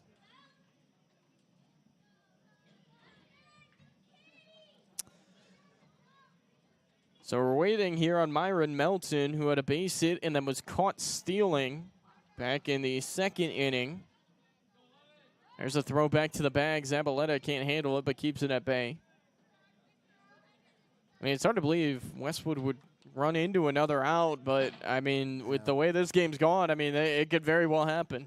Yeah, so or maybe a situation that for Coach Jenkins going to try to get him in scoring position at second base. Well, it is about 35 minutes before the time limit, so every guy on base counts. And DeMarcus Pierce takes one right off the lid. Doesn't appear to be shaken up. I mean, that is a tough kid. Yeah. I never wanted to be catcher growing up because exactly because of that. I didn't want to get hit. Yeah, it's a very tough position indeed. One has to be a very skilled and also a very intelligent athlete to play behind the plate. That's why there's so few good hitters in the major leagues. There's the foul ball on the bunt. There's like 5 or 6 good hitting catchers in the major leagues because you have to be good on defense, and there's just not that many that are good on offense. Well, speaking about catchers, I know it's 2 outs. A very interesting book is, if one has a chance to read it, is the story of Roy Campanella, who was a famous Dodgers catcher, and he started playing Major League professional baseball when he was only 15 years old. He had huge size, and I remember reading that book, Reese, is that the actual coach actually had to go talk to Campanella's parents to convince the parents for him to leave school so he could play professional baseball at only 15 years old. Foul ball straight back. And the only reason why the parents agreed to that is because that Campanella would get paid, and Campanella agreed to give part of his salary to his parents, and the parents said, okay, well, you can go ahead and play. So that was the reason why Campanella started playing baseball at 15 years old. How about that? Yeah, you used to be able to sign really early. You can still do that on the international market, especially in the Dominican Republic. That one misses down. But, yeah, they used to be able to play early. I remember during World War II, Joe Nuxall pitched at 15 years old for the Reds. He was a freshman in high school. And what's funny is he pitched, I think it was 2 games for the Reds. It might have only been 1. But he went back down to the I believe he went into – no, he didn't go into the service. This one gets past Pierce. He went back down to the minor leagues for like a half decade, resurfaced, and now he's in the Reds Hall of Fame. Yes. Pitched like 12 or 14 years there. Yep. Yes, sir. And also he became a Reds analyst as well after his career. He is a very, very popular broadcaster. Actually, on the side of Great American Ballpark, one of his signature calls was rounding third and heading to home. They have that on the side of Great American Ballpark. Yep. Called those games with Marty Brenneman. Yep. There's a called strike 3 and some emotion coming off the mound for Adrian Alvarado. He picks up another strikeout. He's got 5 of them tonight through 3.5. Tyler High leading this one 3-0. We'll get you your trivia question on the other side of this break. You're watching Tyler ISD Athletics presented by Wagner Cadillac.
right, we're getting ready here for the bottom of the fourth inning. We're going to get back early so we can get back to our trivia question. All right, Herman, before I do ask, or I'm going to ask the question, I'm going to give you a chance to change your answer if you want to. Once again, the question is, there's 3 major league teams who have not had a most valuable player. 2 are recent expansion, the Rays and the Diamondbacks. Who is the other one? A, the Mets, B, the Pirates, C, the Padres, D, the Mariners. Do you want to change your answer? You chose Padres. Yes, I'll still keep with the Padres. You're going to keep it with the Padres?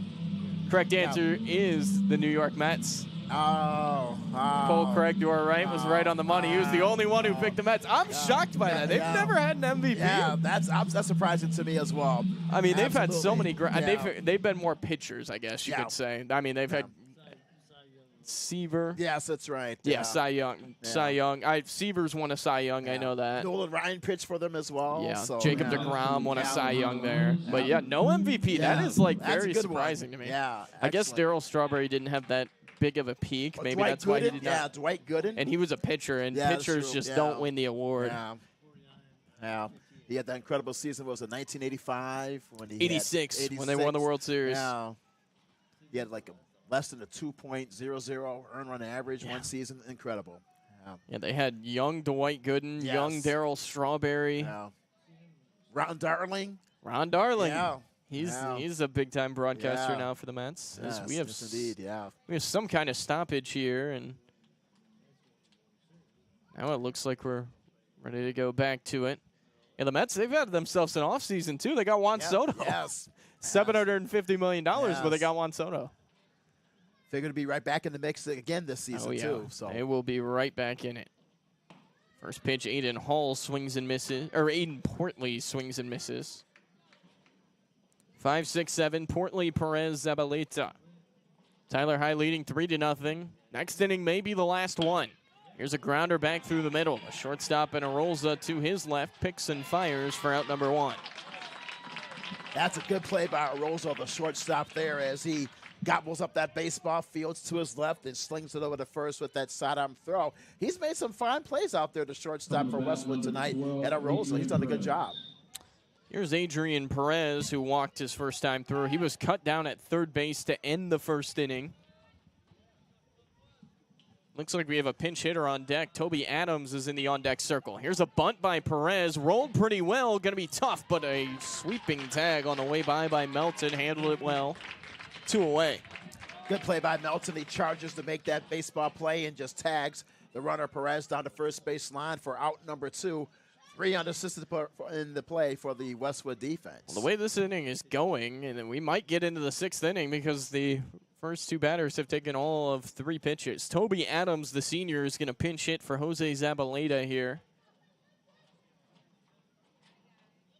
Seth Gibson getting the change in. We are about 28 minutes away from that time limit, so there is a chance we could play into the 6th inning here in the bottom of the 4th. See what Toby Adams can do. Well, he's up there to do one thing, and that is swing the stick. First pitch is way high for ball 1. And Adams, he certainly has the size to do that there, Reese. Looks like he can also play football as well. So he's a good-sized athlete there. Adams back to the plate. Kind of has that Gary Sheffield hand motion a little bit going forward. Here's a soft liner back through the middle, and it is nabbed by the second baseman in Walzer. 1-2-3, the Lions go down quickly here in the 4th inning. Still at 3-0 as we're off to the 5th here from Mike Carter. You're watching Tyler ISD Athletics presented by Wagner Cadillac.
here from Mike Carter Field as we get ready to start this top of the 5th inning. Reese Landon and Herman Howard to my right.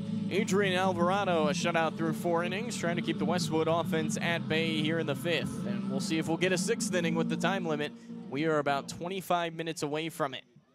Alvarado has pitched well, Reese. He's retired 8 out of 13 batters he's faced tonight, so he's done a fine job on the hill for the Lions of Tyler High.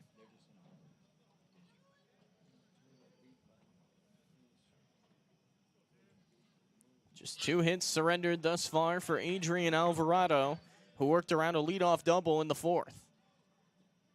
First pitch here misses down and away to Avery Munoz, the third baseman. 5, 6, 7 for the Panthers, threw up in order. Well, Reese, so far we haven't not had a chance to talk about the head coach for Westwood, Tyrell Jenkins. A very incredible background for him. Grounder down to third. Perez took a stab at it. No play. De Leon with a missile of a throw. He probably should have just held on to that one, but shows off the arm strength. No harm, no foul. Safe as Munoz. See if it's a hit or an error. Perez on the stab. That'll be a hit. Yeah, Tyrell Jenkins is also not very old. He's 32 years old. Yes, very young man. He played for the Braves in 2016. He committed to play also at Baylor University. He finished his career with the Braves with a 2-4 record, his baseball career record, with 26 strikeouts. Yeah, he was a first-round pick by the Cardinals, so he foregoed the college route. And I think that's the right decision because every year in the draft you see high school kids get taken. A lot go to college. A few sign in the pros. But I'm always, if you're going to be making, third round or better money, it's hard to say go to college because although you can improve your stock, there's also a lot more deterrence in that fact. You can get hurt. You cannot play as well as you thought. You could not get on the field as much as you thought. And there's a lot of factors there. But also when you're 18, you're not even rounded out as a player yet. So I can understand wanting to go the college route because you're probably not mature physically and probably not mentally either at just 18. I know I wasn't. It's a tough route, but getting that type of money is tough to turn down. That's true. And sometimes a lot of people say it's a once-in-a-lifetime opportunity when you think about it as well, Reese. And the minor leagues used to be a lot different. As the runner goes here, the pitch is down. Pierce just grabs it, and there's a stolen base for Munoz. But the minor leagues is a lot different than it used to be. Back in the day, they used to have rookie ball, and the ballparks were not nice. The food was not nice. The pay still wasn't great, but it was just god awful back then. It's improved so much here lately that going to the minor leagues, you don't have to worry about. I was in the Appy League a couple years after it was disbanded from a pro ball league into a collegiate summer league, and they had done so much to fix it, but you don't have to worry about, going to the Pioneer League up in Montana and 12-hour bus rides, bad food. You might not develop right as a player. You don't really have to worry about that as much anymore. Well, Reese, why don't you talk about that? I know that you did spend some time calling minor league baseball. What did you enjoy most during your time in calling minor league, especially summer baseball? The mountains. The mountains were cool. No, it was the Appy League is awesome, man. They treated us so well because it's a major league partner league now, so it's all this high-level collegiate talent, and we have guys off our team that were drafted. Brennan Orff went to the Blue Jays. Zach Thornton is with the Mets now. A couple other guys I'm forgetting. Oh, Alex McCoy's with the Padres. Like 3 guys off that team. This was less than 3 years ago, 2.5 years ago, are now in major league or minor league baseball, but signed with teams. It was really, really cool. We talked about this during a basketball broadcast in Nacogdoches. Bristol, Virginia. I've got a gripe with you. Your food stinks. Our post-game meal was the worst thing I've ever had. That is my only gripe against the league. But, overall they treated us great. That one misses away. The Epi League, it's just so historic. You play in historic ballparks. Johnson City, where the Cardinals were for, I think they were there about 50 years. Wow. The league itself has been around about 80, but obviously teams switch around from organization to organization. When we went to Pulaski, the Yankees actually got screwed a little bit as the 2-1 is up and in. The Yankees got screwed a little bit because they put a ton of money into the Pulaski Field. Beautiful state-of-the-art facility. It looks like a AA, maybe even AAA ballpark. The problem is they put all that money into the stadium in 2018. The league went disbanded from MLB during 2020. So they poured millions of dollars into this field just to not be able to use it for their own players. There's a walk from Alvarado. 2 on here in the 5th. When you were down in Charlotte, you ever get to go to any Knights games? Yeah, we did. That's a great ballpark in the middle of the city. Yeah, and actually at that time, Matt Swearat, I think he's still the voice of the Charlotte Knights. Has been there for well over 20 years. What we did back then, especially with our group of Johnson C. Smith, who would actually conduct tours, and we had a sports broadcasting class as well. Part of the sports broadcasting class would take the group to the stadium. There's a throwaway by Alvarado. Zabaleta was not ready. Being waved, Thomas Munoz. The throw to the plate is just late. Return throw down to third, safe. Westwood is on the board, and they are threatening for more here in the 5th.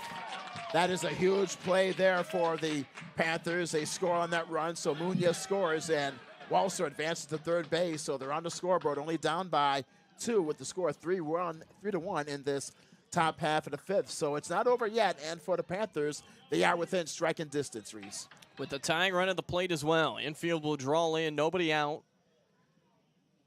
First pitch here to Josh Malone, misses for ball 1. Well, if you're Tyler High here, you got to take a deep breath. More than anything else, it hasn't been like they've been hitting you around the yard this inning. You had the leadoff hit, the infield hit, and then a walk, and then the 2-base error. There's a good strike from Alvarado. When you think about it, Reese, this is a critical moment now for the Tyler High defense. They have to get the batter out in this situation. I think more than anything else, that run off of third, you obviously don't want it to score, but it's not the end of the world if he does score. I think you just gotta get the out. Prevent this from ballooning into a big inning. Big swing and a miss that time from Malone. 2 balls and 2 strikes. That's a good pitch there by Alvarado at that curveball on the outside edge. You'd love the strikeout here. Alvarado working. And he got a called strike 3. Malone down looking. That's a good fastball on the inner part of the plate right there. Good pitch by Alvarado and a huge out there. 1 out in the top half of the 5th. Top of the zone is Devin Fernandez, the pitcher, trying to help his own case here. Perhaps bring this within 1 with the base hit. Infield remains in. Here's a pop-up, first base side, long run for Zabaleta, and that's foul. Well, if he does catch that, he's got his back to the infield. That might score a run. Yeah. Lands harmlessly. Well, Reese, you talk about the Charlotte Knights. I remember one time is that we took a group there for Charlotte for one of the Knights baseball games, and after the game, which was pretty cool, the Knights had like a sleepover. So, minor league teams are starting to do that more. So I remember, so our group, we brought in the sleeping bags and all that stuff, and then they had the movie. They pitched the movie. They had baseball movies and stuff like that afterwards. So that was a pretty cool event. And I remember we took not only our group of Johnson C. Smith, but also our church youth groups at those events as well. So I think that's the great thing about minor league baseball. It really involves more of the community. There's a called strike 3. Back-to-back punch-outs for Adrian Alvarado. And just as it appeared, Palestine Westwood might be making some hay. They've now got 2 outs in the inning, and the infield can play back. If I'm correct, Alvarado now has 7 strikeouts in the game. Put in the air, shallow center. Portley coming on fast, and he can't make the catch. So the error by Portley, and I think he might have just overrun that more than anything else.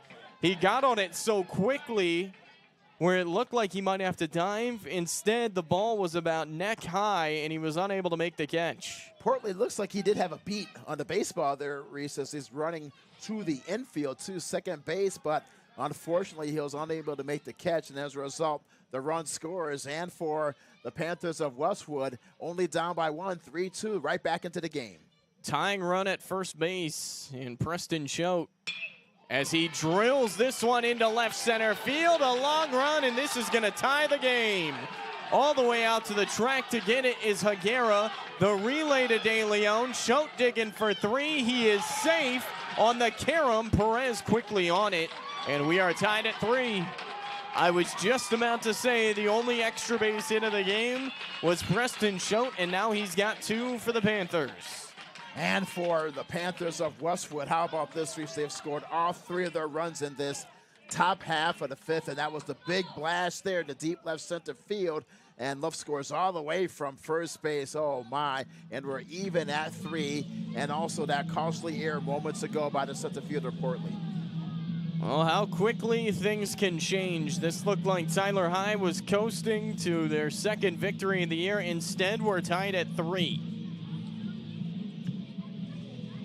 So Brett Ralston out to the mound to meet with Alvarado. I mean, that was, you can make the argument. You had the infield single earlier, you had the errors. That was a big boy swing. Yes. And that ball was drilled. Big time hit, perhaps the biggest of the game for Westwood. And result, they tie the game at 3 deep in this top half of the 5th. Well, there is still a threat looming. Nick Garolzo 0 for 2, but he's trying to give the Panthers their first lead of the night. It's turned into all of a sudden, a very good game here from Mike Carter. Tyler High needing it out. Alvarado back to the slab.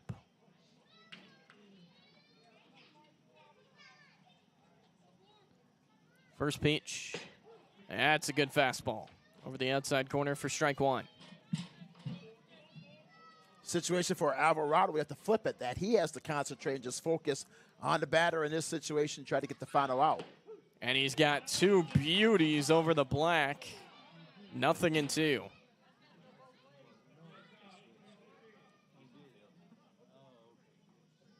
Time is called. Tyrell Jenkins is walking down to his shortstop to talk it over. 0-2. The Westwood crowd was not happy about those 2 called strikes.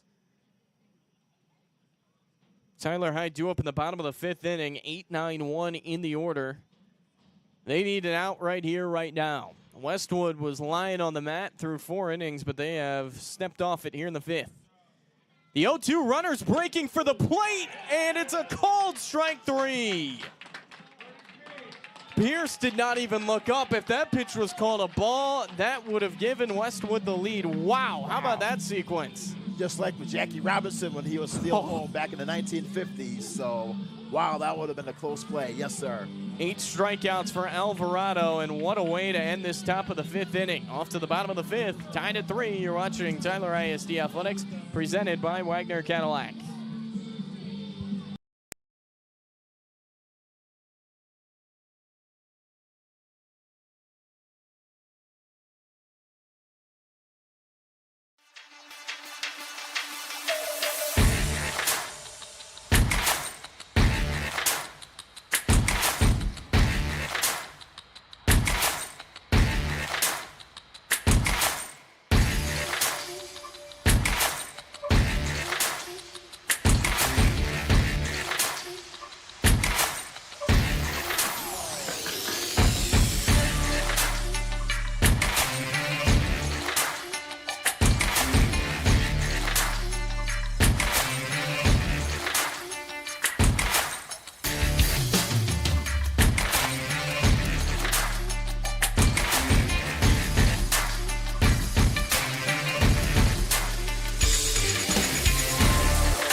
Back here from Mike Carter Field, and all of a sudden we got a dandy on our hands. 3-3, bottom of the 5th. We're 12 minutes away from the time limit. Still trying to figure out whether this would go to another inning if it's tied, or it'll just end in a tie. But somebody once told me ties are worse than losses, so I hope it doesn't end in a tie. When you think about it, Reese, it's been really a pretty good game. It's been back and forth, even though mistakes have been made. But give credit, too, for the Panthers. For Westwood, they really battled back to tie it after they were down early 3-0 in that bottom half of the 1st. Juan Higuera is going to lead it off here in the 5th inning. 8-9-1 due up for Tyler High. They try to turn it back over to the top. Higuera fly out to right his first time. Fernandez back on the mound. That first one bounces in there for ball one. Well, if you can find a way to get either Higuera or Velasquez on, it would give you potentially one on and one out when you're back to the top of the lineup. So that would be big for Tyler High to get from the bottom of their order. Higuera with a tapper foul. That's true, Reese. That's a great point, especially for Tyler High that will have their main hitters coming up to bat the top of their lineup. Pierce, then De Leon, and then Alvarado. De Leon and Alvarado have been up to the plate 4 times. They've reached all 4 times.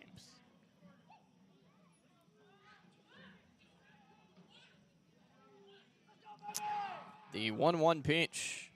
Swung on and lined into right center, and that'll fall for Juan Higuera. Leadoff single, and it gets past the right fielder in Luff. Higuera digging for 2, and he's in there.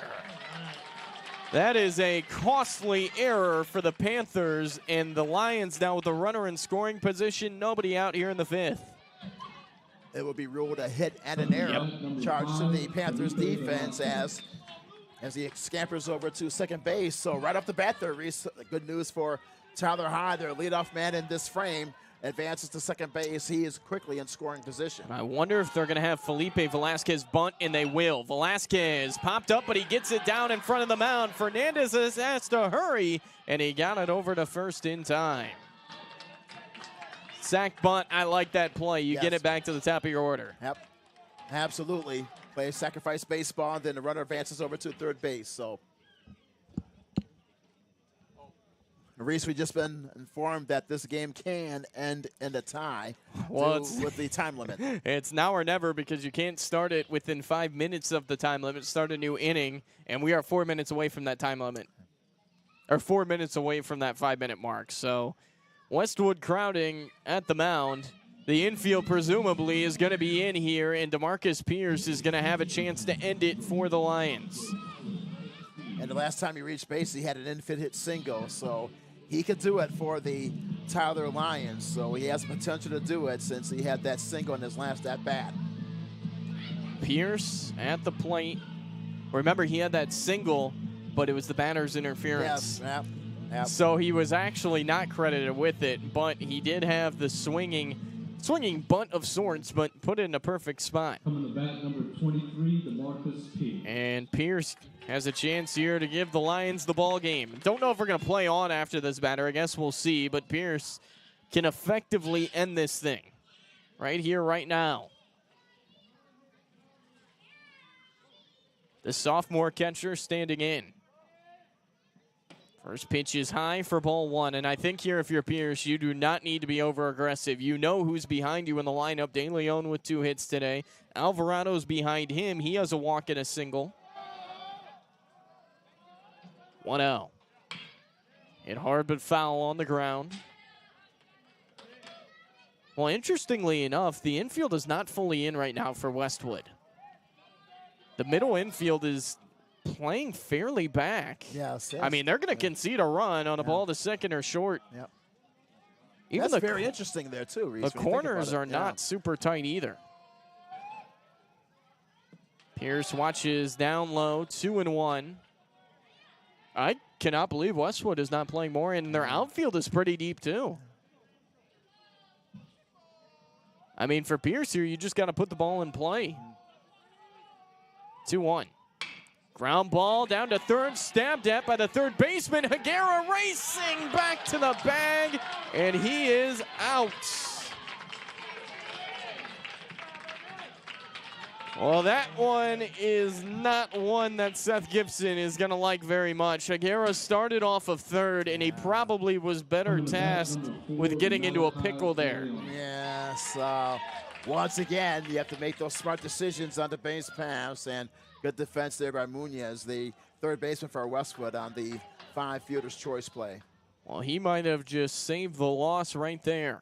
Nathan Cornelio is out to run here, and Cornelio is going to run for DeMarcus Pierce. Cornelio tried to steal yesterday. He was thrown out. I think Seth Gibson's probably thinking the same thing here. If you can get him into scoring position, you can try to have him score on a De Leon hit. First one's a called strike at the top of the zone. What a big out made there by Munoz, the third baseman an alert play down there to tag out Juan Higuera.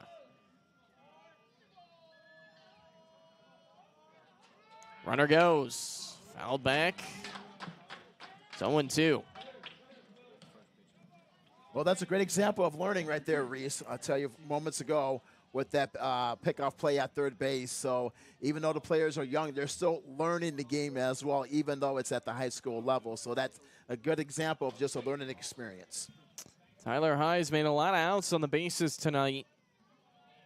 Cornelio off the bag. The 0-2 is running again. De Leon puts this one on a play down the right field line.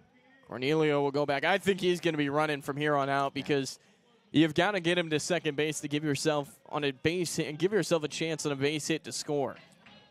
Especially if it's poked down into the corners, that'll give him a chance, you're right, to round the bases. So this is, and he also has a pretty good lead at first. Cornelio's taking off. The throw down to short, and safe at the bag is Cornelio. Oh my goodness, Arolza beat him there by a mile, but he must have not slapped the tag down. Yes, he did have him beat, but that's a fortunate break for the Lions, and Cornelio's at second base with a chance to take the lead and perhaps win it for the Lions. De Leon can win it with a base hit. Cornelio running again. The pitch misses down. The throw down to third. Bullseye. Out is Cornelio.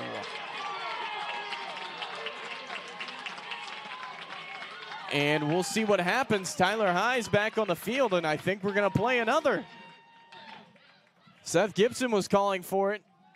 Everyone's running out there. The umpire's converging. Are we going to get another inning? We'll keep it here for a second. I think we're going to.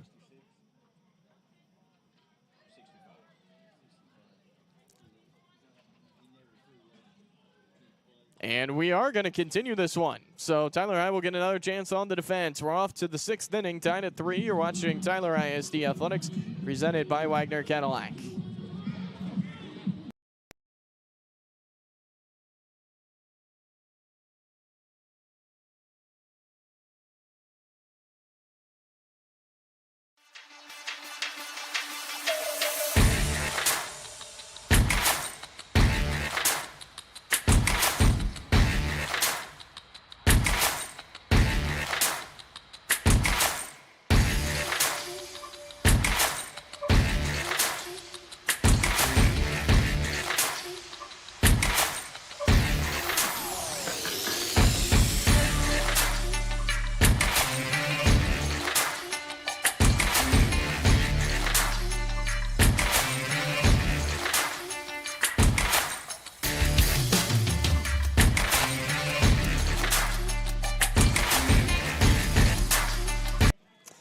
Back here as we get ready to start the top of the 6th inning. His first pitch swinging, dead center field. That ball's over the head of Portley, and that is going to roll.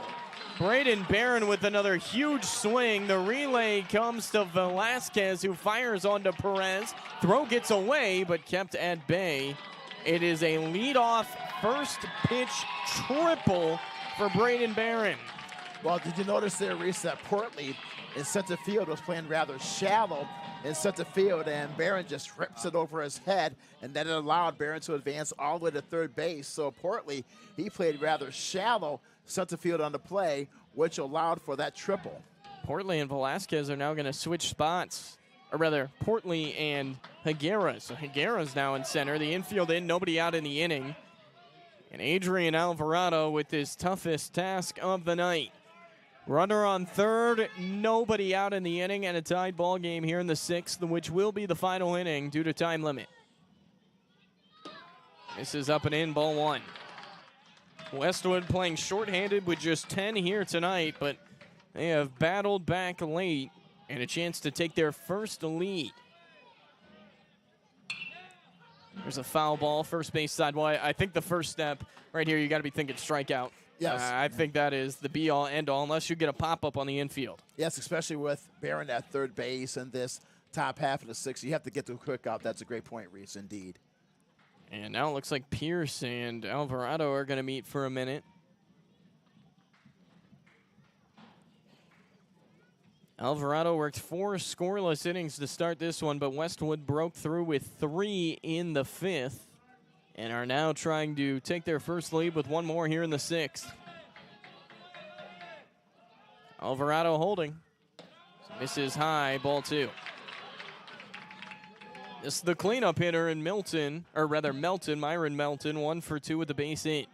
He does have a strikeout, though. Have you noticed, Reese, that for the last really several innings, the Panthers, they have really gained the momentum in this contest? Just high that time. It's 3 balls and 1 strike. The outfield playing shallow as well, and of course on a soft fly ball to be able to cut down the runner at the plate, prevent any bloopers. 3-1. Foul back. Well, Alvarado came right at him. Sure did with that fastball. That's a good pitch. Melton was unable to get to it. That was a hittable pitch, but was starting on it. 3-2. Avery Munoz, the third baseman, is on deck. 3-2. Popped up, first base side, and that'll drift back and off the screen out of play. Well, Reese, you talked about the New York Yankees earlier in the last frame. Well, how about this in this day in sports history, since we are wrapping up the month of February on this February the 28th? On this day back in 1991, there, Reese, the New York Yankees, they named Don Mattingly the team's 10th captain on this day back in 1991 for the Yankees. Longtime manager as well. Yep. 3-2 again. Got him looking. Alvarado with a huge strikeout. Melton down on strikes. I think that's his ninth punch out of the game. Well, Melton is upset. I don't know if he's upset himself or the home plate umpire, but it looked like a really good pitch just right over the black. Still a ways to go, though. Only 1 out. Munoz, who does have a base hit and a run scored, to the plate.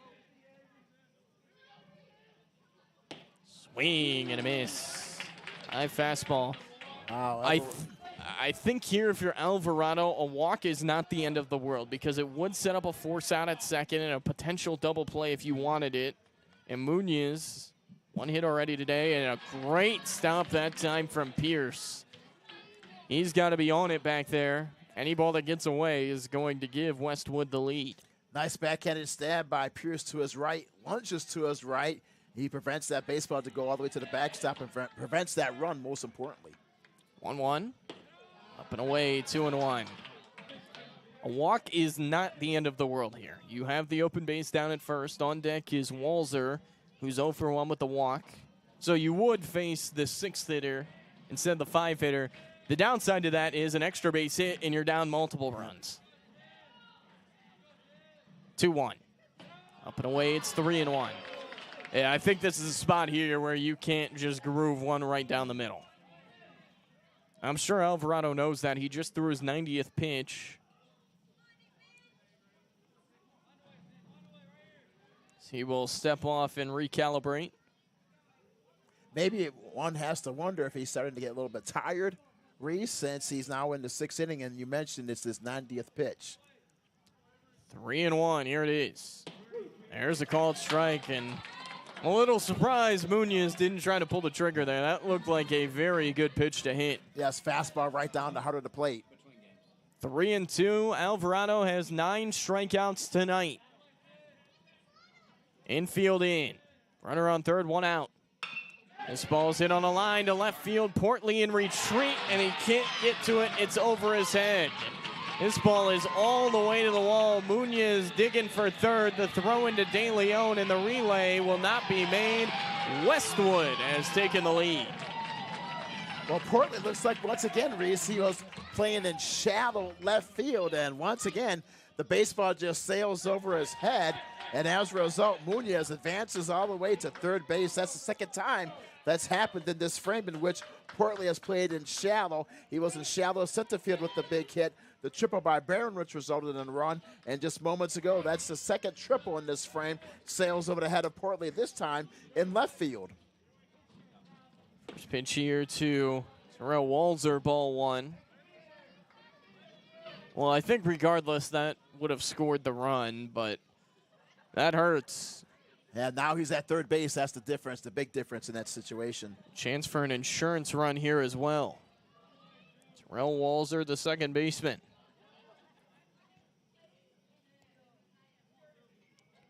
1-0. It's down 2-0, and I think here, if you're Alvarado, you can't let it snowball anymore. Got to try your best to keep it at 4-3. You've got 2, 3, 4 in the order due up in the bottom of this inning. 2-0 pitch. Ground ball down to third on the charge. Perez, but he booted it, and he will have no play.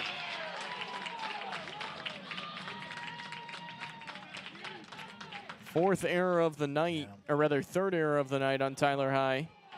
Now it's runners on the corners.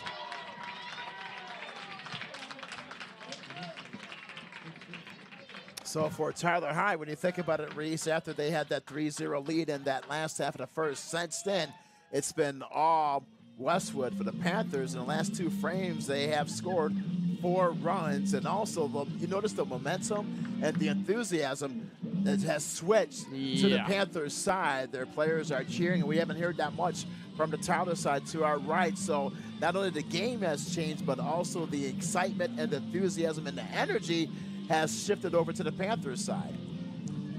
Mound meeting is about to be broken up by the home plate umpire. First and third, still only 1 out in the inning. So for the Panthers of Westwood, they've had 2 triples and a run, and also they were helped out on the air by the third baseman Perez of Tyler High.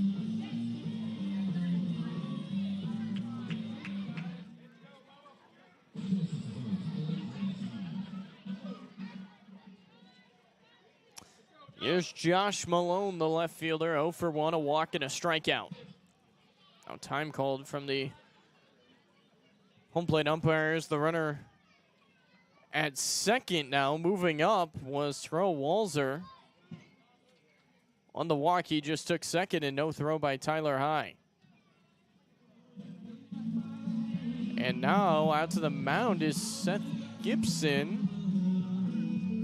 And is this going to be it for Alvarado? This is the second mound visit of the inning, and this is going to be it for him. So Alvarado's done.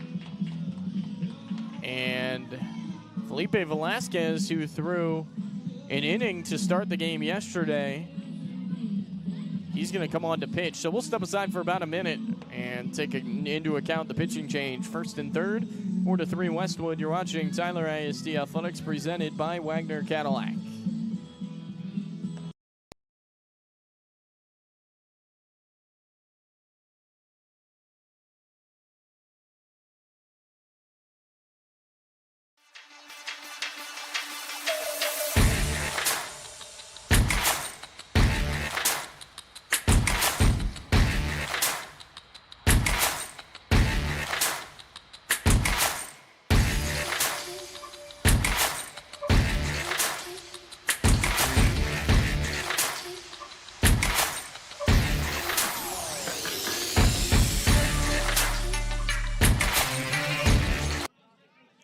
Still in the top of the 6th inning, and Felipe Velasquez, who pitched an inning yesterday, he's on for the second consecutive day. Second and third, just 1 out. And Josh Malone, the batter at the plate. As Malone waves and misses, strike 1. This is a critical situation for Tyler High there, Reese. We mentioned before, up by 3 at one point and down, and they have runners at second and third. Showing bunt here as the runner breaks for home, but it's popped up and foul. So Tyrell Jenkins, we saw him try the steal of home earlier, and now he tries the safety squeeze. He's emptying the tank for sure. Westwood winless on the year, trying to get their first year tonight. And regardless of the final score, Reese, you have to give the Panthers a lot of credit in how they would have battled back after being down by 3 runs early in that first. 0-2 on Malone. Inside, it hit him. Right on the knee, and that is not what you wanted there if your Velasquez was ahead 0-2. Instead, he hits him. This will bring Devin Fernandez to the plate, and now there is no place to put him. The sacks are full, 1 is out.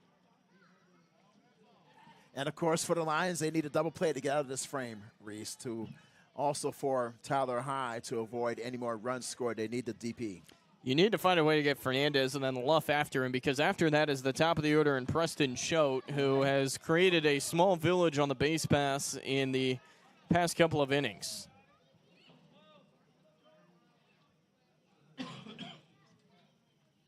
First pitch high here to the pitcher, Devin Fernandez.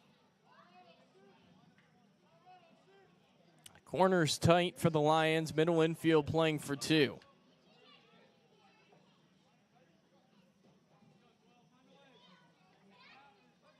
De Leon now at second base with Alvarado moving to shortstop off the mound. Ground ball back up the middle. Fielding De Leon touches the bag. That's a double play. That is exactly what the doctor ordered. Yes, sir. So a big third out. Malachi De Leon throws on to Zabaleta to end the inning. So leaving them full are the Panthers, but they do take the 4-3 lead. We're off to our final half inning. Bottom of the sixth coming up. You're watching Tyler ISD Athletics presented by Wagner.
Back here as we get ready to start the bottom of the sixth inning. Palestine Westwood getting one run in the top of this inning to take their first lead of the night, but Herman, it could have been a lot more, and the Lions now with the middle of the order coming up to the plate. Yes, that double play by the Lions defense really saved them to keep the score at 4-3.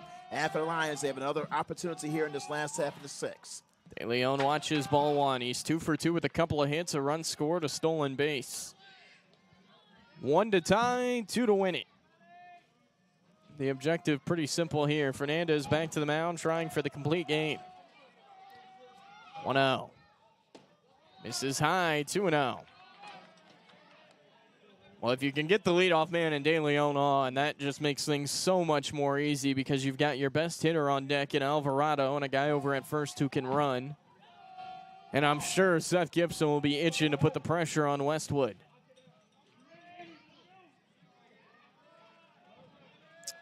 2-0 count. And the pitch. Swung on. This ball's put in the air, right center field. Long run, sinking, and it's unable to be made by Luff. Off of his glove as he falls to the turf. That'll probably be, that's going to be a hit.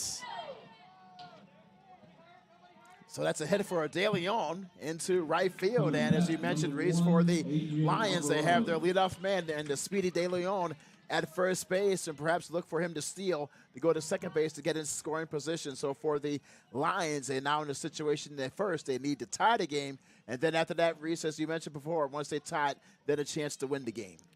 3-hit night for De Leon, and for Luff, he'd probably like that one back. He certainly had a chance to make the play, but a tough one at that. First pitch is way up and in, and You can sense the catcher in Barron thinking maybe steal, but Barron has a good arm. We've seen that a couple of times today. It's not a free base that you're going to take. Yes, he's a good athlete. He's played very well as the catcher tonight for the Panthers.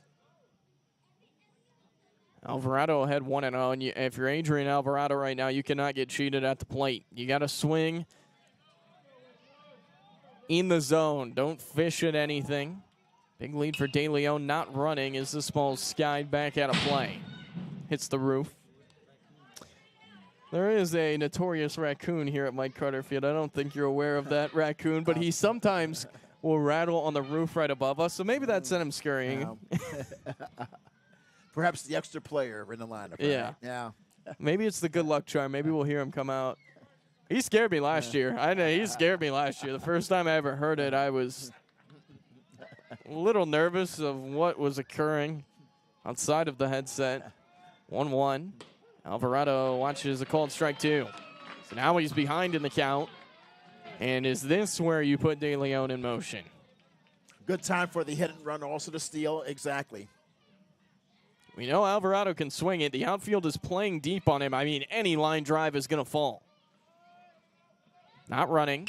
Line drive, center field. Choke coming on, but he'll watch it drop in front of him. I mentioned the outfield playing back, and the first two are on here in the bottom of the 6th inning. Winning run is at first.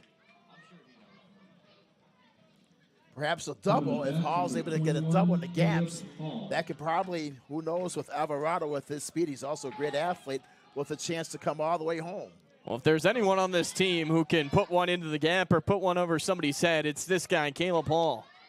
He's been quiet tonight, does have a walk and a run score, but then popped out to first his last time.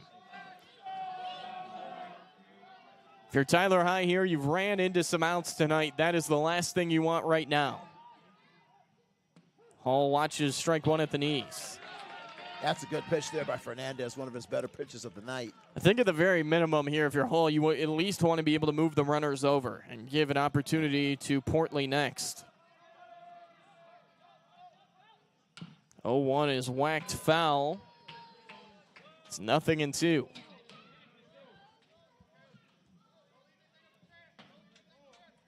You got to be alert for a pass ball or something off the turf as well. De Leon, I'm sure he is. He's the tying run. Winning run is over at first in Alvarado. 0-2. Misses down. Good take by Hall. Portley is next. In the hole is Perez.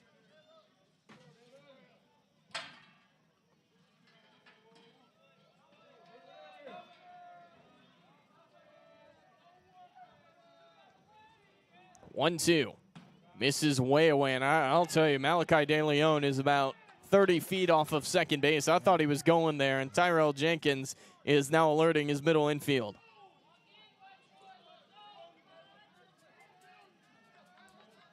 I mean, Malachi De Leon there was halfway to the Louisiana border. Yes, they were not holding him on at all. I don't think he realized how much he had, and had he realized that, he would have gone, but he thought he was being held on. Swinging bunt here by Hall, but it's foul. Count remains 2 balls and 2 strikes. Just got to battle to stay alive here if you're Hall. Yes. You want something put in play. You don't want the strikeout. Obviously not a double play, but yeah, that would be the worst situation there. You want to make them earn it at the very least. 2-2 again. Swing and a slow grounder towards second. It could be 2. The shovel onto second for 1. The relay is not in time. Good hustle by Caleb Hall. Well, give him credit. It looked like a tailor-made 4-6-3 double play, but Hall sprinting up the line beats it out. There's also the fielder's choice, and for the Lions, they have runners at the corners. Tyrell Jenkins is not happy with the call, but I can't see this getting overturned. I mean, he looked pretty safe from here, unless you got another opinion. Yeah, well, that's very close because looks like that Alvarado still is at second base with his hands on his hips. So, are they calling Alvarado safe? Safe? Okay. Wow. They're calling Alvarado safe at second. So Hall beats it out to first. Did he not step on the bag? It's possible he didn't step on the bag, or Alvarado just straight beat it. I thought the throw beat him by a little bit, so it must be not tagging the bag. But one way or another, the bases are now loaded. Nobody out in the inning. Winning run on second. Tyrell Jenkins couldn't believe it. Now he's walking out to the mound. What a sequence of events. It went from first and third where you're just trying to get that runner home to now you got the winning run in scoring position. Yes, for a moment we thought that would be a fielder's choice, but yeah, that's a huge break for the Tyler High Lions, and they have the bases loaded, as you mentioned, Reese, with no outs in this last half of the sixth, with a great opportunity. A single could win the game because the runner from second could easily score. How about a guy to redeem himself? Aiden Portley, who's had a tough night in the field tonight. All is forgotten with the hit here. There's no doubt about that. He'd have the walk-off in. But yes. We'll see what happens. He is the ultimate redemption right here, right now. You've got good speed on both bags. If you're Caleb Hull over at first, your only objective is don't get picked off, because he's ultimately not going to matter, assuming that there's no fielder's choice with him advancing. When you talk about Portley, Reese, he's 0 for 2 at the plate. So, yes, this is the chance for him to become a hero after those two big miscues in the outfield earlier. Like I said, if you're Hall over at first, just don't get picked off. I mean, ultimately, his spot at first base should not matter. Good speed on second and third. Portley to the dish. As he bunts, it's up the first baseline. De Leon breaking. Everyone's safe, and we are tied. Aiden Portley, all is forgotten. He redeems himself. The game-tying bunt. The bases are still loaded with nobody outs. Beautiful bunt by Portley. He what great word there, Reese. He laces it down to first baseline. The runner scores, and the bases remain loaded for Tyler High. No outs, and great opportunity. This is it for the Lions, a chance to win the game and also to capture, most importantly, their second win of the season. 4 straight singles to start this inning. Winning run 90 feet away. Perez, he will bunt at it. It gets away. Breaking and scoring is Alvarado. The Lions walking off, and Mike Carter. How about that ending? My goodness, Reese. And for Tyler High, they come up with the big 5-4 win. Able to score 2 runs, as you mentioned. That was spot on, Reese.